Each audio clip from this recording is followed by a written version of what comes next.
আসসালামু আলাইকুম বন্ধুগণ, তাজ ভিলেজ ফুডে আপনাদের সকলকে স্বাগত। আশা করি আপনারা সকলেই ভালো আছেন।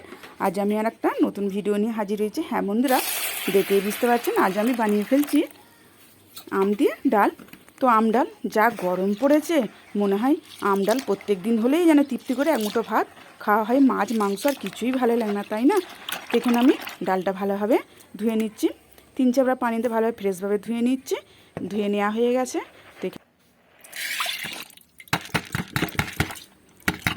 এখানে আমি একটা কুকার নিয়েছি, কুকারে দিয়ে দিলাম ডালটা। আমি নুন হলুদ এতে কিছুই দেবো না, 3টে সিটি দিলেই হয়ে যাবে। তো একটা সাইডে সিটি দিয়ে আমি রেখে দিয়েছি। তো আমি গ্যাসে আবারও একটা কড়া বসিয়ে দিয়েছি আর দিয়ে দিচ্ছি তেল। তো তেলটা আমার হালকা গরম হয়ে গেছে, এর মধ্যে ফোড়ন দিয়ে দেবো। এর মধ্যে আমি দিয়ে দিচ্ছি 2টো শুকনো লঙ্কা কুচিয়ে দিয়ে দিয়েছি। তো এর মধ্যে দিয়ে দেবো 1 চামচ গোটা সর্ষে, আর দিয়ে দেবো আমি 1 চামচ 5 ফোড়ন।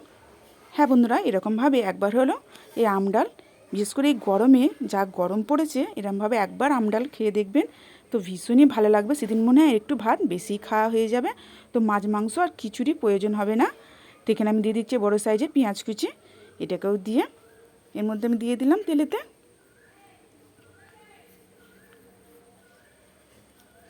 দিদি এটিকে ভালোভাবে একটু নাড়াচাড়া করে নেব।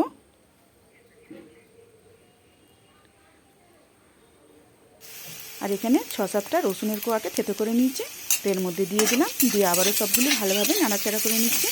তো আমটা যেটা দেখছেন, এটা ঝড়ে আমটা পড়েছিল, তো আমটা কুড়িয়ে সেটাই আজকে আম ডাল করে আপনাদের সঙ্গে শেয়ার করছি। তো এখানে আমটা আমার কুচিয়ে নিয়েছি, তো আমটা মশলার মধ্যে দিয়ে দেবো, দিয়ে একটু ভালোভাবে নাড়াচাড়া করে নেব।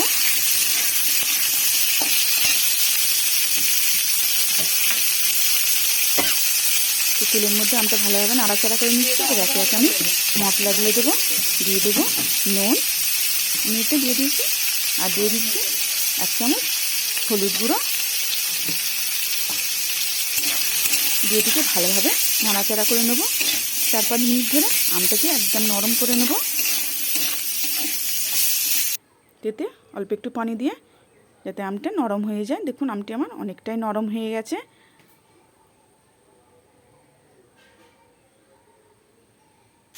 এর মধ্যে সেদ্ধ করে রাখা ডালটা আমি দিয়ে দিলাম, দিদিকে ভালোভাবে নাড়াচাড়া করে নেব। হ্যাঁ বন্ধুরা, ভিডিওটি যদি আমার ভালো লেগে থাকে, লাইক কমেন্ট অ্যান্ড সাবস্ক্রাইব করে বেল আইকন প্রেস করে অল করতে ভুলবেন না। প্লিজ প্লিজ সাবস্ক্রাইবটি করে দেবেন, আর বেশি বেশি করে শেয়ার করে দেবেন। তো এর মধ্যে আমি আরেকটু পানি দিয়ে দেবো। একটু ফুটে গেলে উপর থেকে জিরে গুঁড়ো, ভাজা জিরে গুঁড়ো ছড়িয়ে দিলে ব্যাস রেডি হয়ে যাবে। এই গরমের মধ্যে তৃপ্তি করে খাবার জন্য বানিয়ে ফেললাম আম ডাল। তো আমি আরেকটু পানি দিয়ে দেবো, দিয়ে এটিকে ভালোভাবে ফুটিয়ে নেব। তো আম ডাল যত একটু ঘন হলে ভালো লাগবে না, একটু পাতলা হলেই ভালো লাগবে। ব্যাস আমার রেডি হয়ে গেল।